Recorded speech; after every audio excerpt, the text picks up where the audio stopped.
Hello dear students, कैसे हैं आप सभी। आशा करती हूँ आप सभी ठीक होंगे, स्वस्थ होंगे, अच्छे होंगे।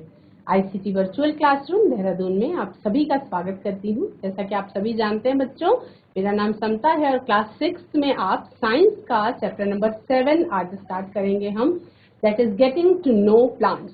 यानी कि इस चैप्टर में आपको अपने पौधों के बारे में सब कुछ जानना है।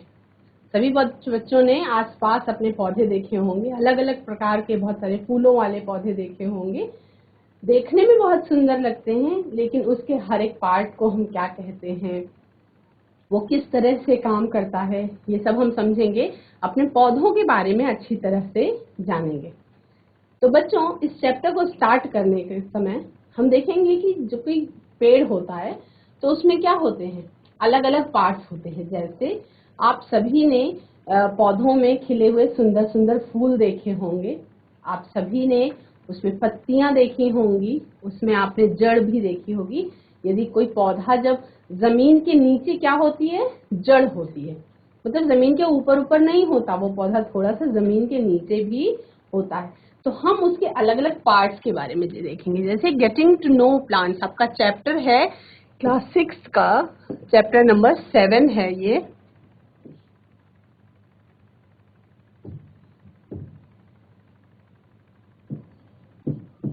चैप्टर नंबर 7 है, इसमें हम पढ़ेंगे द रूट। द रूट मतलब हम सबसे पहला ही पार्ट उसका क्या होता है, जड़। तो हम जड़ के बारे में पढ़ेंगे।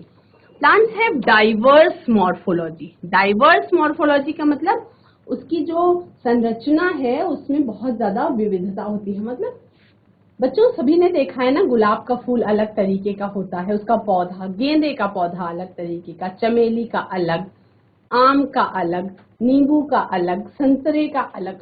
कोई पौधा एक जैसा नहीं होता। तो उसमें क्या होती है, डाइवर्सिटी पाई जाती है मार्फोलॉजी में, उसकी बाहरी जो संरचना है उसमें डाइवर्सिटी पाई जाती है। Still they have the following structures in common. लेकिन फिर भी कुछ स्ट्रक्चर्स ऐसे हैं जो सभी पौधों में कॉमन है ना। जैसे सभी पौधों में जड़ पाई जाती है, सभी पौधों में क्या पाई जाती है, जड़ पाई जाती है। सभी पौधों में तना पाया जाता है, सभी पौधों में पत्तियां पाई जाती हैं। फूलों के बारे में हम ये नहीं कहेंगे कि सभी पौधों में पाए जाते हैं, लेकिन हाँ सामान्य तौर पर पौधों में फूल पाए जाते हैं। कुछ पौधों में फूल, बच्चों जब आप बड़ी क्लासेस में पहुंचेंगे तो आपको पता चलेगा कि कुछ पौधे ऐसे भी होते हैं जिनमें फूल नहीं पाए जाते। जैसे आपने बहुत सारे सजावटी पौधों को देखा होगा। मनी प्लांट पे फूल कहाँ लगता है, क्रोटन के प्लांट पे फूल कहाँ लगता है, नहीं लगता। मतलब कुछ ऐसे पौधे हैं जिनमें फूल नहीं लगता है। फ्रूट्स भी कोई जरूरी नहीं है कि सारे पौधों में लगे, लेकिन हाँ रूट्स, स्टेम, लीव्स, ये सारी कॉमन चीजें हैं और सभी पौधों में पाई जाती है। तो हम इन एक एक पार्ट्स के बारे में जानेंगे। सबसे पहले हम जानेंगे कि व्हाट इज अ रूट, यानी कि जड़ क्या होती है। जड़ क्या होती है, सभी बच्चे अपनी भाषा में अगर बताएं कि जड़ क्या होती है तो सोचें आप क्या होती है। एक अंडरग्राउंड पार्ट होती है, मतलब ग्राउंड से नीचे का पार्ट होती है। किसी भी पौधे का अंडरग्राउंड पार्ट कौन होती है, जड़ होती है। ये जड़ जो है ये एक स्पेशल काम के लिए पौधे में होती है। ये जो जड़ है ये जमीन के नीचे एक स्पेशल काम के लिए पेड़ के पास होती है। वो स्पेशल काम क्या है, it is the underground part of a plant. यानी जड़ जो है वो किसी भी प्लांट का अंडरग्राउंड पार्ट होती है। Performs the function of absorbing water.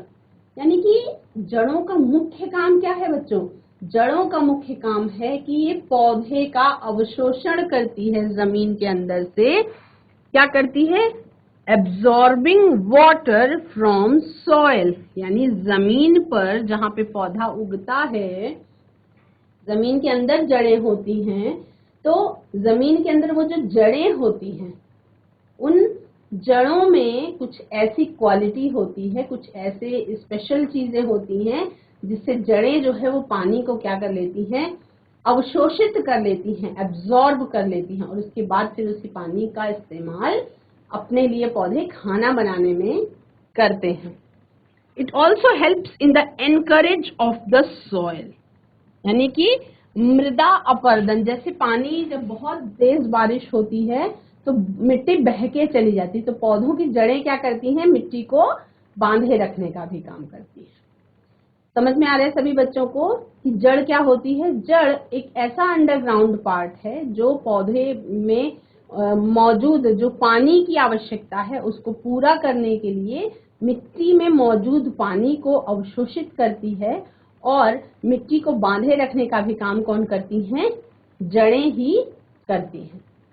अब ये जड़ें जो होती हैं बच्चों, primary root is the direct elongation of radical which grows inside the soil. अब इसके लिए अगर आप सभी बच्चों को जड़ को निकलते हुए देखना है, देखिए आपने कोई पौधा जमीन में लगा दिया तो जड़ जब निकलेगी तो जड़ जमीन के अंदर रहेगी, उसे आप देख नहीं सकते।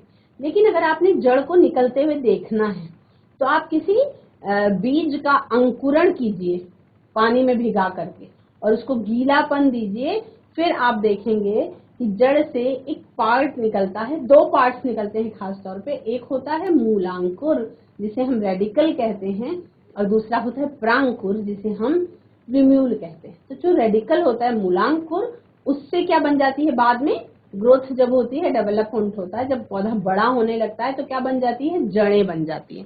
ठीक है, दिस द प्राइमरी रूट। तो इस ऐसे रूट्स को हम प्राइमरी रूट या प्राथमिक जड़ कहते हैं, that bears several lateral roots termed as secondary roots, tertiary roots. अब इसके लिए, इसको समझने के लिए आप इमेजिन करिए कि जैसे कोई भी पौधे की जड़ है ना, या आप गाजर की बात करिए, गाजर भी क्या है, जड़ ही है। तो गाजर की बात करिए आप, तो जब देखेंगे उसमें क्या होते हैं, पतले पतले क्या होते हैं, पतले पतले उसमें जिसको हम कहते हैं कि बाल से होते हैं, बाल भी नहीं, पतले पतले बहुत छोटे छोटे से स्ट्रक्चर्स होते हैं जिसको हम रूट हेयर्स कहते हैं, मतलब पौधों जड़ पर पाया जाने वाला बाल कहते हैं हम इसको। और वो सेकेंडरी रूट होती है। जो मुख्य जड़ है वो आपका जो गाजर हम खाते हैं वो मुख्य जड़ के रूप में होती है। तो ये जो जड़ें हैं बच्चों, ये अलग अलग प्रकार की होती हैं। ये जो जड़ें हैं ये अलग अलग प्रकार की होती हैं। रूट्स की टाइप्स है ना, कितने प्रकार की जड़ें पाई जाती हैं। पहले प्रकार की जड़ जो होती है बच्चों, उसे हम कहते हैं टैप रूट, यानी कि मूसला जड़। टैप रूट का मतलब क्या होता है, मूसला जड़। दूसरे प्रकार की जड़ होती है फाइब्रस रूट, यानी कि झखड़ा जड़ें। और तीसरे प्रकार की रूट्स होती हैं एडवेंटिशियस रूट्स, यानी कि अपस्थानिक जड़ें या अपस्थानिक जड़ें। तीन प्रकार की जड़ें आपकी पाई जाती हैं। पहले प्रकार की जड़ है मूसला जड़, दूसरे प्रकार की जड़ है झखड़ा जड़, और तीसरे प्रकार की जड़ है अपस्थानिक जड़। अब ये जो मूसला जड़ होती है बच्चों, एक्चुअल में ये क्या है, इसे हम प्राथमिक जड़ भी कहते हैं। ये जो मूसला जड़ होती है इसी को हम प्राथमिक जड़ भी कहते हैं। Primary root and its branches, है ना। सभी जब आप बड़ी क्लास में पहुंचेंगे तब आपको पता चलेगा कि जो ये पौधे होते हैं ये दो प्रकार के होते हैं, एक बीजपत्री, द्विबीजपत्री। तो ये जो मूसला जड़ें होती हैं, कहते हैं कि मूसला जड़ें सारे द्विबीजपत्री पौधों में होती है, और उसके साथ साथ थोड़ा थोड़ा सहायक जड़ें भी होती है। कोई एक मुख्य जड़ होती है ना, उसे हम प्राथमिक जड़ कहते हैं, और उसके साइड साइड जो बहुत सारी ब्रांचेस निकली होती हैं जड़ों की, उसे हम क्या कहते हैं, उसे हम उसकी सहायक जड़ें कहते हैं, द्वितीयक जड़ें कह सकते हैं या तृतीयक जड़ें कह सकते हैं, अपनी संरचना के आधार पर। झखड़ा जड़ क्या होती है, किसी पौधे में यदि प्राइमरी रूट यानी कि जो मूसला जड़ है, जो प्राथमिक जड़ है, वो थोड़े टाइम के लिए होती है, और बाद में क्या होता है, उसी से धीरे धीरे बहुत सारी रूट्स निकल आती हैं, है ना। और कहाँ से निकलती हैं, स्टेम के बेस से, यानी तने के आधार से बहुत सारी रूट्स निकल आती हैं, उसे हम क्या कहते हैं, फाइब्रस रूट्स कहते हैं। इस प्रकार की रूट्स कहाँ पाई जाती है, आपका धान और गेहूं के पेड़ों में। धान और गेहूं के पेड़ों में इस प्रकार की जड़ें पाई जाती हैं। कैसी, झखड़ा जड़ें। तीसरे प्रकार की जड़ें हैं बच्चों अपस्थानिक जड़ें। तीसरे प्रकार की जड़ें कौन सी हैं, अपस्थानिक जड़ें, यानी कि ऐसी जड़ें जो आपका पौधे के रेडिकल से ना निकल करके किसी भी पार्ट से निकलती है। जैसे आपने बरगद का पेड़ किसी बच्चे ने देखा हो या बहुत सारे बच्चों ने देखा होगा, तो बरगद के पेड़ में आप क्या देखते हैं, पेड़ जमीन के अंदर तो उसकी जड़ें हैं ही, लेकिन आप देख रहे हैं कि बहुत सारी जड़ें पेड़ के ऊपर से नीचे की तरफ लटकी हुई होती है। जैसे मान लीजिए ये पेड़ है, तो यहाँ से ऐसे ऐसे जड़ें निकले हुए लटकी हुई रहती हैं और जमीन तक को छू देती हैं। तो ये क्या है, ये है आपका एडवेंटिशियस रूट्स या अपस्थानिक जड़ें। Roots arising from some part of plant other than radical, यानी मूलांकुर के अलावा किसी दूसरे भाग से यदि जड़ें निकल रही हैं तो वो एडवेंटिशियस रूट्स कहलाती हैं। सभी बच्चों को समझ में आ रहा है, थोड़ा सा कठिन लगेगा ये नाम याद करने में आपको, लेकिन अगर समझ लेंगे सभी बच्चे तो कोई प्रॉब्लम नहीं होगी, आपको समझ में भी आएगा और उसके बाद फिर पढ़ने में मजा भी आएगा। ये सारी जड़ों के बारे में जो मैं आपको बता रही हूँ, आप बरसात का मौसम है, बहुत सारे पौधे आपके पेड़ सड़क के किनारे, घरों में, जंगलों में बहुत सारे पौधे इस समय निकले हुए हैं। आप कोई साधारण सा पौधा जो उखड़ जाए उसको उखाड़ करके ऑब्जर्व कर सकते हैं कि उसमें कौन कौन सी जड़ है, मतलब किस पेड़ में कौन सी जड़ है। जो जड़ मूसला जड़ होती है बच्चों, ये कुछ इस तरीके की होती है, कुछ इस तरीके की। जो ये झखड़ा जड़ होती है, ये कैसी होती है, ये कुछ इस तरीके की होती है ना। और जो अपस्थानिक होती है किसी दूसरे पार्ट से निकलती है, ठीक है। तो इसमें अगर हम फंक्शन की बात करें, है ना, ये तो अलग अलग प्रकार की जड़ें हो गई, लेकिन मेन जो हमें जानना है वो है फंक्शन, यानी कि जड़ों के कार्य क्या हैं उसके बारे में हमें जानना है। मुख्य रूप से हमें जड़ों के कार्य के बारे में जानना, फंक्शंस ऑफ रूट्स।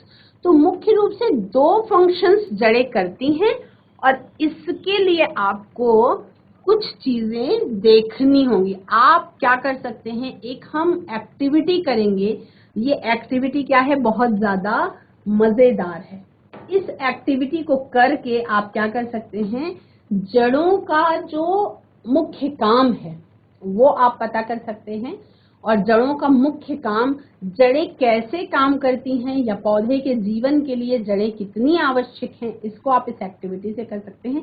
ऐसे प्रयोग छोटे छोटे साइंस में आप कर सकते हैं घर पे, जिसमें किसी भी प्रकार की ना तो आपको मदद की जरूरत पड़ेगी खास तौर पे, और ना ही आपको कोई स्पेशल एफर्ट लेना पड़ेगा। मतलब बहुत आसानी से आप ये प्रयोग कर सकते हैं और इससे आपको ये आइडिया हो जाएगा क्लियर कि जड़ें कितनी इंपॉर्टेंट है। जड़ों के बिना कोई पौधा क्यों नहीं बढ़ सकता, कैसे वो क्या करता है ना। तो इसके लिए हम क्या करेंगे, टेक 2 पॉट्स, 2 छोटे छोटे पॉट्स लेंगे and label them A and B, यानी कि उस पर हम निशान लगा देंगे। इसको हमने A निशान लगा दिया और इसको हमने B निशान लगा दिया। अब क्या करेंगे, अपरूट, यानी 2 वीड्स, 2 घास का ही पौधा ले लेंगे, है ना, जिसका कोई यूज नहीं होता है। घास, दो घास के पौधों को उखाड़ लेंगे, निकाल लेंगे अपने गार्डन से या कहीं से भी। उसके बाद क्या करेंगे, एक पौधे की जड़ को काट देंगे। बी पॉट में जो पौधा लगा हुआ है ये कैसा है, इसकी जड़ को आपने काट के अलग कर दिया है, ये जड़ रहित बना दिया गया है, ठीक है। और ए पॉट में जो पौधा है वो जड़ सहित है ना। तो एक पार्ट में आपका जड़ रहित पौधा, एक पॉट में जड़ रहित पौधा और एक पॉट में जड़ सहित पौधा, ठीक है। अब उसके बाद आपको ऑब्जर्व करना है, मतलब उसके बाद आपको देखना है कि आखिर होता क्या है।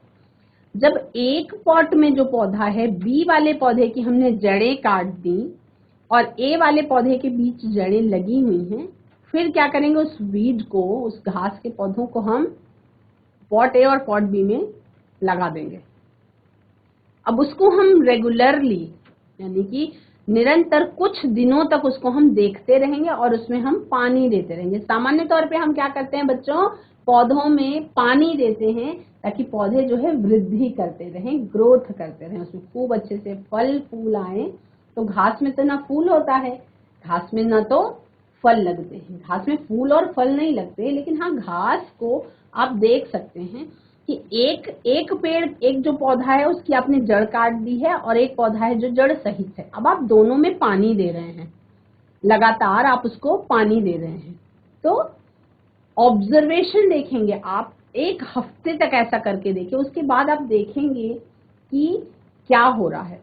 बारिश का मौसम है, कोई भी पौधा सूखता नहीं है बिल्कुल भी, है ना। लेकिन एक पौधा आपने पॉट ए में लिया है जो जड़ सहित है और दूसरा पौधा आपने पॉट बी में रखा है जो जड़ रहित है, जिसकी जड़ों को आपने कट कर दिया है। हम 4-5 दिन बाद या 6 दिन बाद जब देखेंगे तो हम क्या ऑब्जर्व करेंगे, आप ऑब्जर्व करेंगे, यू विल ऑब्जर्व, आप देखेंगे क्या कि आफ्टर 4-5 डेज, यानी 4-5 दिनों के बाद, the wheat without roots begins to die. यानी कि कौन सा, ये वाली घास का पौधा, कितनी भी बारिश हो, कितना भी आप उसको पानी दे रहे हो, लेकिन 1-2-3 दिनों के बाद क्या करता है, ये जो जड़ रहित पौधा है जिसमें जड़ें नहीं मौजूद हैं, इसको ये पौधा क्या करता है, मरना शुरू कर देता है, मतलब वो सूखना शुरू कर देता है।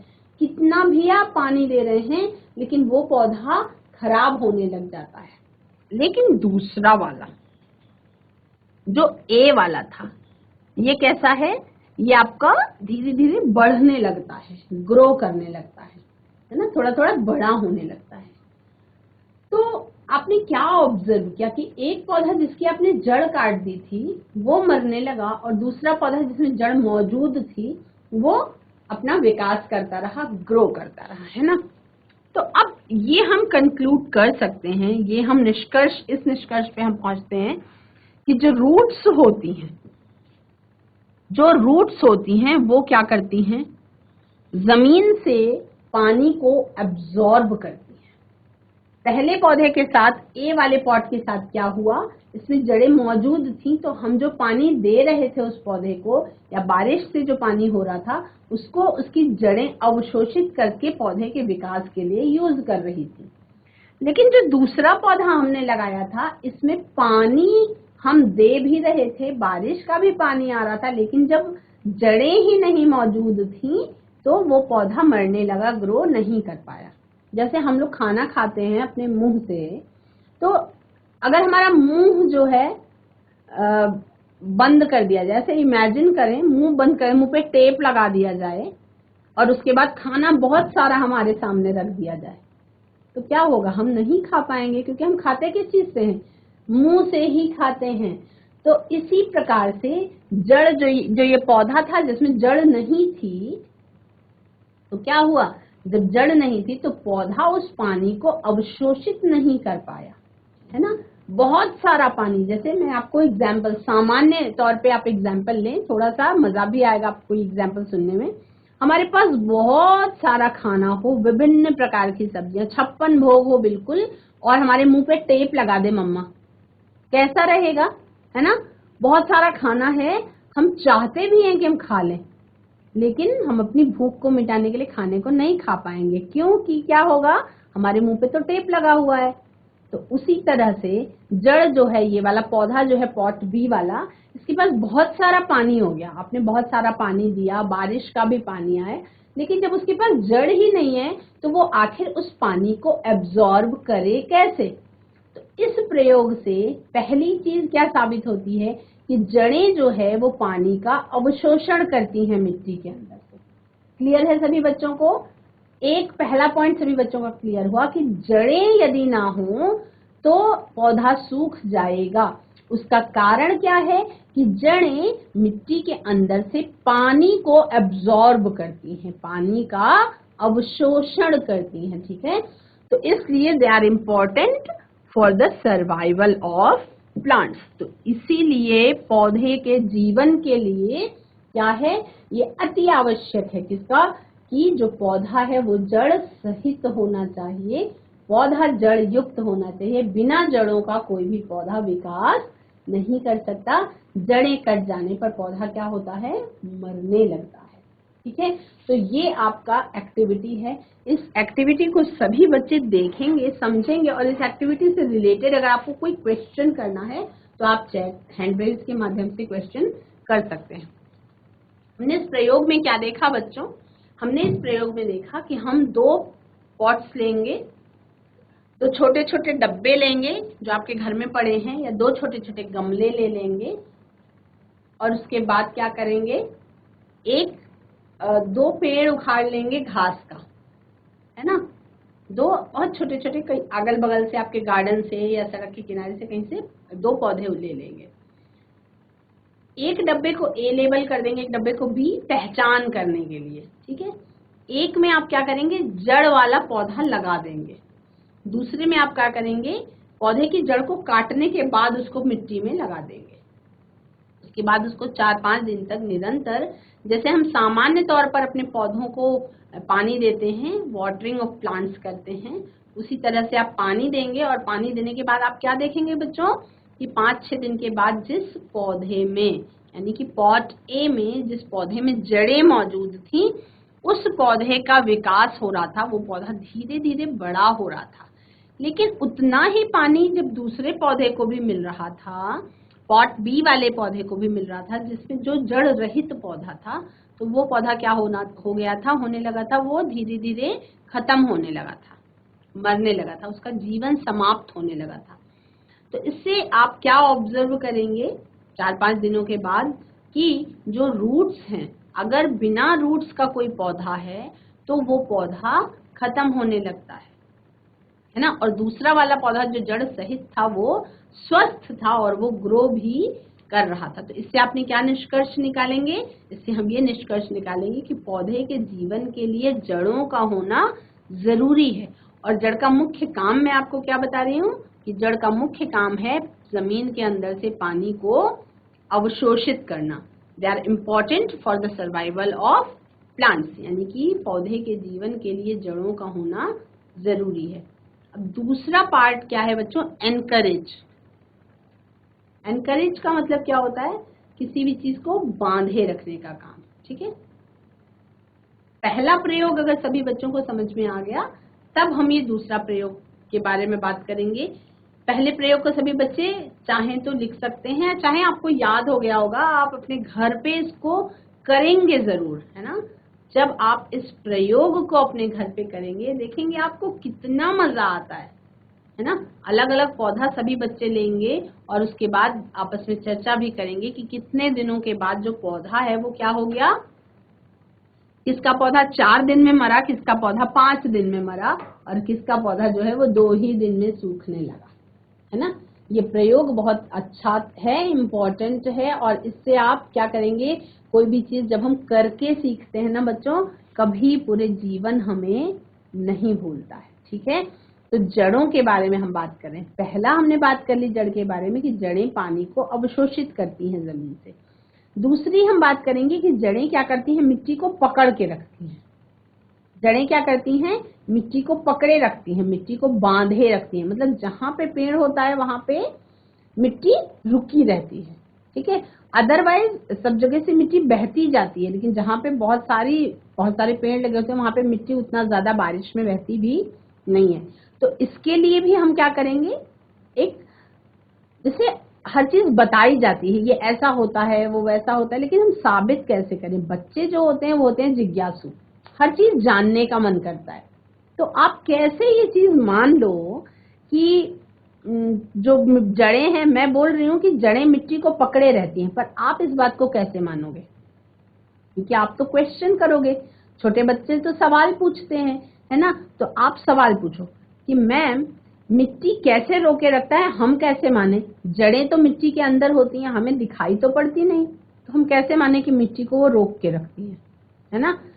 तो उसके लिए भी आप एक प्रयोग कर सकते हैं सुंदर सा, और इस प्रयोग से आप समझ सकते हैं कि किस तरह से जड़ें जो है मिट्टी को पकड़े रहती हैं, है ना। तो उसके लिए हम क्या करेंगे, एक छोटा सा बोल लेंगे, कटोरा लेंगे और उसमें कुछ जो है गीली रुई रख देंगे। क्या करेंगे, कुछ गीली रुई रख देंगे या गीला मतलब इतना सा रुई लेंगे, उसको कटोरे के अंदर गीला करके रख देंगे। उसके बाद क्या करेंगे, उसी के ऊपर 4-5 चने के दाने रखेंगे, जैसा कि आप स्क्रीन में देख रहे हैं। ये जो गीली रुई है इसके ऊपर आपने 3-4 चने के दाने रख देने हैं, 3-4 चने के बीज रख देने हैं, मतलब पूरा का पूरा चना रखना है, ठीक है। उसके बाद क्या करेंगे, आप थोड़ा थोड़ा पानी छिड़केंगे उस पे। किस काम के लिए, रुई को गीला करने के लिए, क्योंकि अभी हमने थोड़ी देर पहले क्या बात करी कि पौधे को ग्रो करने के लिए पानी चाहिए, और पानी ऑब्जर्व, पानी कौन एब्जॉर्ब करता है, जड़ें एब्जॉर्ब करती है, जड़ें ही पानी को अवशोषित करती हैं। तो आपने करना क्या है, आपने एक छोटा सा बाउल लेना है, उस बाउल में थोड़ी सी गीली रुई रखनी है। उस गीली रुई में आपको क्या करना है, 3-4 चने के दाने डाल देने हैं उसके ऊपर, और उसमें कुछ थोड़ा थोड़ा क्या करना है, डेली थोड़ा थोड़ा पानी छिड़कना है ना, ताकि वो जो रुई है वो गीलापन उसमें बना रहे, क्योंकि पानी की जरूरत होती है पौधे की ग्रोथ के लिए, ये आप सभी को पता है, ठीक है। तो अब जब हम डेली डेली क्या करेंगे, उसमें थोड़ा थोड़ा पानी छिड़कते रहेंगे, तो हम क्या देखेंगे, ऑब्जर्व। मैं आपको बता दूं तो सुनने में उतना मजा नहीं आएगा बच्चा, जितना जब आप करके देखेंगे तो मजा आएगा। जो मैं आपको प्रयोग बता रही हूँ ये बहुत आसानी से हो सकता है, आप सभी बच्चे अपने घर में ये करेंगे। कंपटीशन लगाएंगे कि किसका जो चना है उसमें जड़ें, किसके चने में जड़ें पहले निकल के आए। ये आप कर सकते हैं, बहुत मजेदार खेल की तरफ, ठीक है। आप क्या देखेंगे कुछ दिनों में, you will find it difficult to separate these young plants from the cotton wool। जो हम बात कर रहे हैं कि मिट्टी को जड़ें पकड़े रहती हैं, तो ये हम मतलब आप बच्चों की तरह होके सोचिए कि मैम मैं क्यों मानूं कि जड़ें जो है मिट्टी को पकड़े रहती हैं, नहीं मानूंगा। तो फिर मैं आपको बोल रही हूँ कि आप ये प्रयोग करके देखो बच्चों, इससे आपको साबित हो जाएगा कि हाँ जड़ें जो है वो मिट्टी को पकड़े रहती हैं। कैसे, जब चना अंकुरित होगा, अंकुरित चने सभी बच्चे खाते हैं और बहुत अच्छा प्रोटीन का सोर्स होता है, जिसके बारे में हम पिछले फूड वाले चैप्टर्स में पढ़ भी चुके हैं। तो जो ये चना होता है, इसकी जब जड़ें निकलने लगती है ना, तो जड़ क्या करेगी, उस रुई को कस के पकड़ लेगी। तो जब आप चाहोगे ना, इजीली आसानी से चने को उठा के अलग नहीं कर पाओगे, उसकी जड़ें रुई के अंदर पहुंच जाएंगी। और इससे क्या होगा, जब जड़ें रुई के अंदर पहुंच जाएंगी तो रुई को हम क्या मान रहे हैं, रुई को हम मान रहे हैं मिट्टी। तो यदि जड़ों ने रुई को पकड़ लिया और आज इजीली आप उसका चने से जड़ को अलग नहीं हटा नहीं पाए, तो इसका मतलब कि मिट्टी को भी वो क्या करके रखती होंगी, कस के पकड़ के रखती होंगी, ताकि मिट्टी जो है बारिश में बह ना जाए। इसीलिए जहाँ पे बहुत सारे पेड़ होते हैं वहां पे मिट्टी बारिश में बहती नहीं है। जहाँ पे पेड़ नहीं होते हैं वहां पे मिट्टी लगातार, पहाड़ों में सभी बच्चों ने देखा मलबा गिरता रहता है। तो मलबा किस जगह पे खास तौर पे गिरता है, निरंतर अगर मलबा गिर रहा है तो इसका मतलब कि वहां पे बहुत सारे पेड़ पौधे नहीं है। जहाँ पे पेड़ होते हैं वहां पे कटती है मिट्टी, लेकिन बहुत ज्यादा मौसम खराब हो तभी। लेकिन अगर जहाँ पे मलबा लगातार गिर रहा है वहां पे क्या होता है, पेड़ तो होते नहीं, तो जड़ें जब होती नहीं तो जड़ें रोक नहीं पाती मिट्टी को। अगर पेड़ होंगे तो मिट्टी को रोक के रखेंगे, पेड़ नहीं होते हैं तो वो मिट्टी जो है वो गिरती रहती है कट कट के। तो आपने क्या देखना है इस वाले प्रयोग में, आपने देखना है कि किस तरह से कॉटन वूल को, जो चने का पौधा, आप छोटा सा पौधा जो उगा रहे हैं, वो उसकी जड़ें उस कॉटन वूल को पकड़ लेती हैं। ऐसा क्यों होता है, this happens because the roots of these young plants remain attached to the cotton wool. ये इसीलिए होता है क्योंकि चने की जड़ें जो है वो उस रुई को कस के पकड़ लेती है। तो ये बहुत अच्छे अच्छे 2 प्रयोगों के बारे में मैंने आपको बताया। क्लास 6 के बच्चे हैं तो आपके ही लेवल का ये प्रयोग था। सभी बच्चे अपने घर में इन दोनों प्रयोगों को करेंगे और उसके बाद मुझसे शेयर करेंगे कि आपने क्या देखा। 4-5 दिनों के बाद आप मुझे बताएंगे कि क्या देख रहे हैं आप, कि जड़ें मिट्टी को पकड़े रहती हैं। ये साबित करने के लिए आपने रुई वाला प्रयोग किया और जड़ के बिना पौधा ग्रो नहीं कर सकता है, बड़ा नहीं हो सकता है, क्योंकि जड़ें पानी का अवशोषण करती हैं। ये प्रयोग आपने इसका पहले पॉट ए और पॉट बी वाला करा। आज की क्लास में इतना ही बच्चों। That's all for today. Have a nice day. Take care.